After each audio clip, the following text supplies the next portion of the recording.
Okay, so I'm going to talk about decision trees. And I'm going to give kind of a embarrassingly short history of a really beautiful full field. And I'm going to start with the very first paper that I know about, which is from 1963, and then progressed until the field included some major players that you're probably familiar with, CART and C4.5, these are greedy methods where they create trees from the top down. And then the field branched into at least 4 different directions. The first of which is ensemble methods, where trees are averaged together, but when you average a lot of trees together, it ceases to be interpretable, so I'm not going to talk about that very much. But then the second branch is really from the optimization community, where they were trying to globally optimize trees rather than constructing them from the top down. So I'll talk more about that.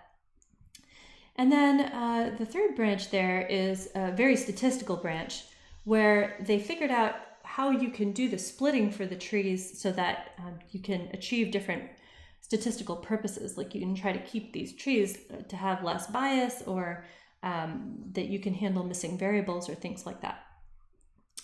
And then I should mention that even by 1998, there were tutorials. So this tutorial from 98 had literally hundreds of papers. So this is a big field. And then there are some more recent tutorials, although I will warn you that some of these tutorials leave out entire branches of literature. So for instance, some of these recent tutorials leave out some of the fundamental work by Kristen Bennett and Jennifer Blue on global decision tree optimization. So just be careful, because the fields don't always talk to each other. And then there's some beautiful recent work where statisticians have used decision trees for interesting types of problems, like using them for longitudinal data and to produce survival curves and so on.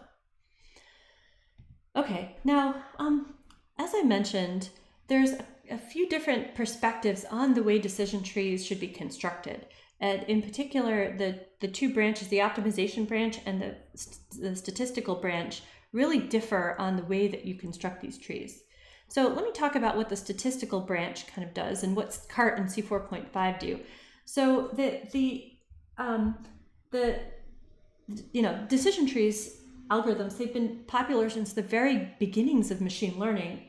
And the main problem that's always plagued decision tree algorithms is their lack of optimality, because they've historically been greedy, myopic algorithms like CART and C4.5, and they construct trees from the top downward.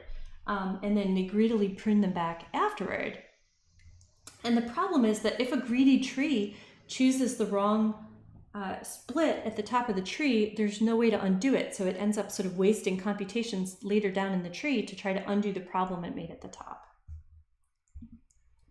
So these greedy algorithms produce suboptimal trees, but it's hard to improve over the greedy methods, because tree optimization is hard, both theoretically and practically, right? There's a huge number of possible ways that you could construct trees. It's like a combinatorial explosion in the number of possible trees that we could actually consider. So yeah, this is an NP-hard problem. The problem is factorial in the number of variables. So it's very, very hard to construct a fully optimal tree. So the statisticians, a lot of them have felt like this is not something achievable. So what we're going to do is construct these trees in a greedy way from the top down, and use statistical testing to try to construct the trees toward the objectives that we actually want to accomplish. And there are a lot of different splitting techniques that are used in trees, like all kinds of different p-values, Bonferroni corrected p-values, f-tests, ANOVA, quadratic discriminant analysis, and Gini statistics, right? All these different types of statistics that are used to figure out which feature out of all of the different features that we could potentially create the split on at this point, so that we don't since we can't go and fix it, we have to figure out how to do it so it's pretty good in the first place. All right, and they also use statistical testing for the pruning conditions. So if you want to figure out which parts of the tree to prune, you would do statistical tests in various places to figure out, okay, that this particular part of the tree should be pruned to a leaf, and this is how we're going to do it. So now you have this kind of situation where, we've got to do something about this. So let's figure out what researchers are actually saying about these situations. Well, the statisticians notice some important things about their decision tree constructions. They noticed that trees sometimes choose irrelevant variables, so that's why they were working so hard on designing the splitting criteria.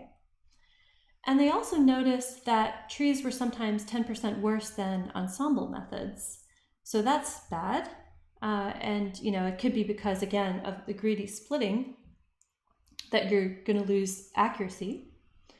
And then also it's very hard to tell how close to optimal the trees are, right? If the tree is, if the tree that you've constructed is actually not optimal, you're going to see a 10% loss over some other machine learning method.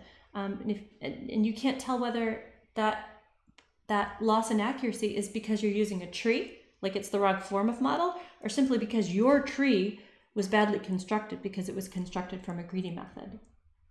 And then another issue with trees is that if you care about something other than predictive accuracy, like let's say you care about area under the RSE curve, then you have to change the splitting criteria to account for that,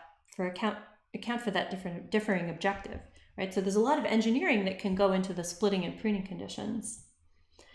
Now, I'm gonna just talk about what my sort of future vision for the field. This is what I hope will happen. I'm hoping that the literature from the optimization area will help solve some of the problems that the statisticians have noticed. So for instance, let's consider the possibility of an oracle existing that can produce fully optimal decision trees, and the user picks the objective.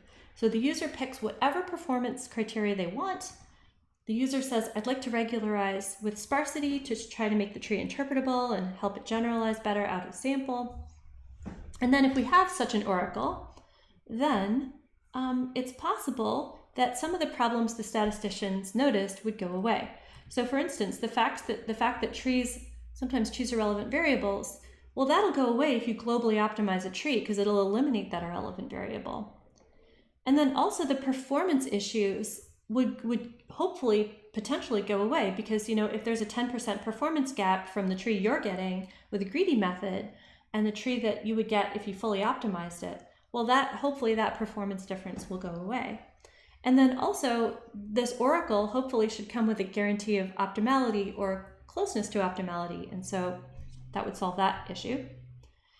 And then the fact that you need to engineer new splitting criteria for each objective, that would completely go away because this oracle handles, there's no splitting criteria anymore. The oracle handles the full tree optimization. So I think this thing is kind of the key to all of it. And if we could get this, what we could do is, try to handle the other issues that the statisticians raised, things like handling missing data or biases. And then we could adapt this oracle to other problems like longitudinal data and survival curves.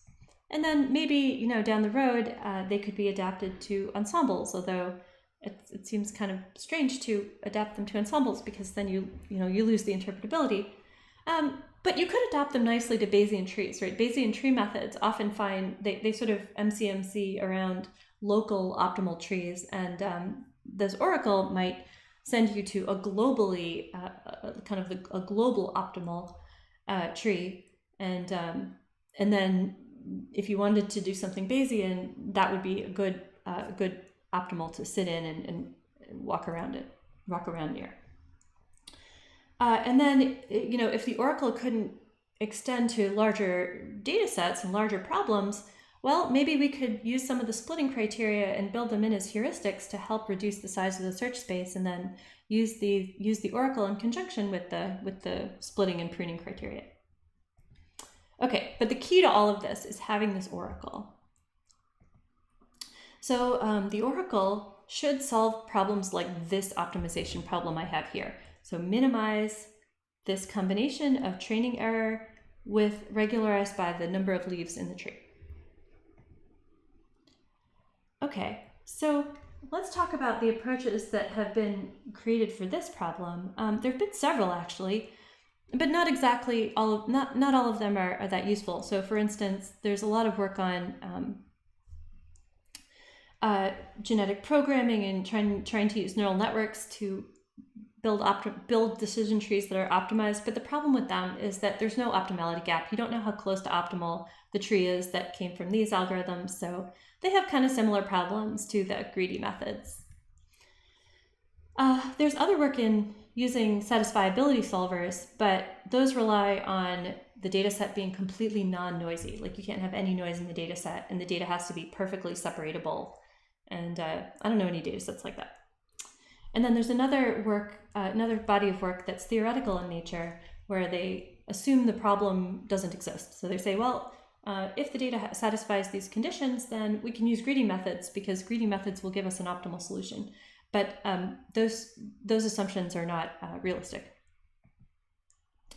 There's two areas that I think are very promising in this to actually become these oracles. And the first are mathematical programming solvers. And in particular, the powerful binoct method is the latest in this line of work. And then the other area that I think could potentially do it is dynamic programming combined with branch and bound techniques. And there are 3 lines of work there. The first line is not relevant. This is the first method, DTC method. It starts with a giant greedy tree and then finds an optimal subtree of it. And of course, it inherits suboptimality from the greedy tree. So that's not relevant. But the other 2 lines of work, these are 2 research groups working very hard on solving this problem. They are producing methods that really are promising for this. And the latest algorithms in those are both 2020 algorithms, and that's DL 8.5 and GHOST. So let me talk about both of the 2 techniques here, binoct, and then I'll talk about the mathematical programming solvers and then the dynamic programming. So it gives you a sense of what these types of methods are. Okay, so mathematical programming solvers, these are MIP solvers or MILP solvers. They're usually MIP solvers, or you can use constraint programming solvers, so CP solvers.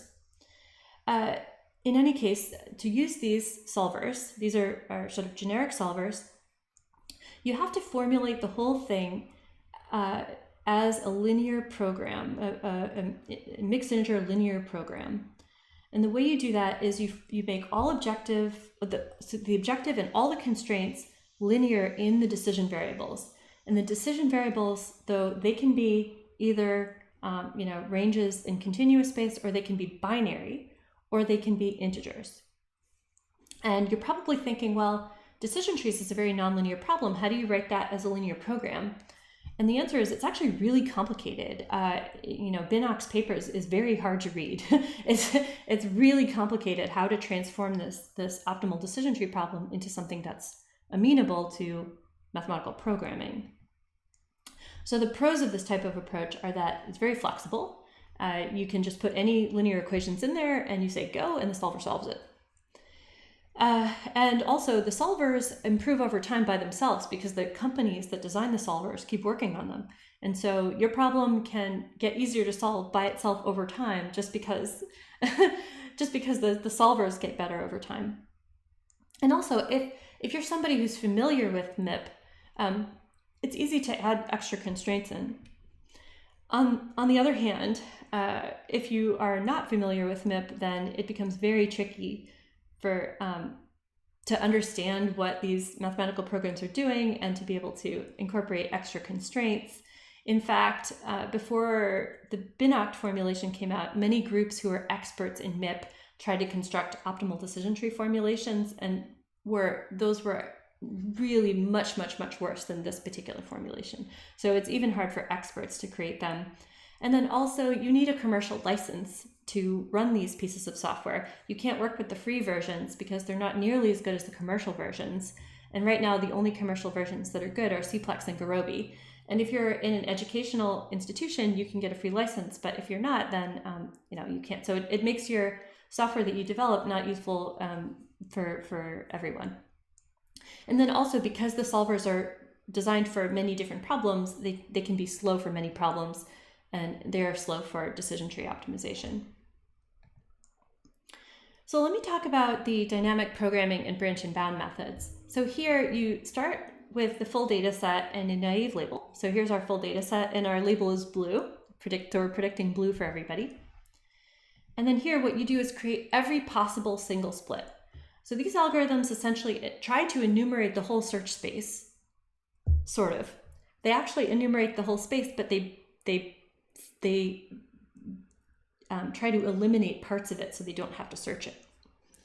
Okay, so we enumerate every possible first split, and I've enumerated just 3, sorry.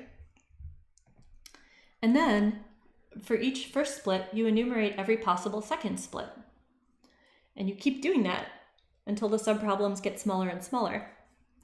And then at some point you run out of subproblems. Like this, for instance, this blue thing here, that blue leaf, you cannot split it because it already is a pure leaf. You don't need to split it anymore. And then sometimes you run into the same subproblem from 2 different whole parts of the search space. And then in that case, you only need to solve the subproblem once, and the solution can be brought back to those subproblems and used for both. And this is actually, this consolidation of subproblems actually makes these algorithms very, very efficient. Okay, so I'm just gonna order things differently so I can write out the search space in that direction, in sort of on all directions rather than just downward. And once you've solved all the subproblems, then you can back the subproblems up to the original problem and figure out what was the optimal solution. And then I'm just consolidating the optimal solution into our final tree to show you what the final decision tree looked like here that optimized our objective. And then the other important aspect of this is that when you're sort of solving these subproblems, sometimes you can realize that before you solve the subproblem, that subproblem would lead to a non-optimal tree, no matter what you do. And so in that case, you can actually not bother to solve the subproblem. You can just eliminate that whole part of the search space. So in other words, as you are sort of creating this giant search space, you can use analytical bounds, which are theorems, to show that some partial trees can never be extended to form optimal full trees. Like you have these theorems that like chop off big parts of the search space. And then, so I'm just going to talk about GHOST in particular because GHOST is like, it's the latest and it's about 3 orders of magnitude faster than DL 8.5. So, and it's a very sophisticated algorithm. It has a lot of theorems and a lot of interesting aspects of it. And it has theorems that sort of tell you things like, well, if you try to split on this factor, you are not going to have enough data in one of the branches, and so you can't split there. So we'll eliminate this tree and all of its possible subtrees. And then also, GHOST could maybe prove that even if the branches of the splits have enough data, well, it could prove that you could never get an accurate enough tree if you did that split, so it wouldn't split there.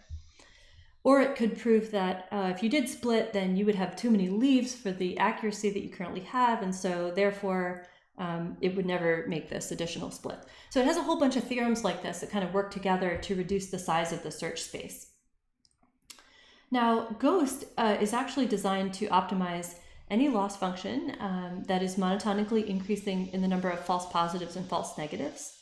And it can optimize also rank statistics like area under the ROC curve, although and partial area under the curve, but it's a bit slower when it comes to rank statistics. So what that means is that the user writes in the loss function they care about, and then the algorithm optimizes and produces an optimal tree according to that statistic. And if it can't fully optimize, it gives a bound, an optimality gap. But if you run it longer, it will prove optimality. Okay, so to summarize this section on decision trees, modern decision tree algorithms are not like the old cart you're familiar with. We have much more control of these new algorithms. We have proofs to optimality or nearness to optimality, and this really opens doors for statisticians to do really cool stuff. So some possible future directions are to try and improve scalability of these algorithms. But I should mention that every year there's been, like in the last few years, there's been an order of magnitude or more of scalability on these algorithms. So, so this is an actively researched area. And so it leaves open doors for statisticians to start thinking about how to take these methods and adapt them to sort of modern problems. Like the statisticians have designed many trees for many different problems. Maybe those problems would be good for these new optimal tree frameworks. And then also, nobody has worked on things like longitudinal data or survival data with these new optimal tree methods, as far as I know. And then another thing is that since the new methods can incorporate constraints, then you can redefine what you think of as interpretable, and you can decide what constraints you consider to be interpretable. Okay, so that's it for trees, and thank you very much.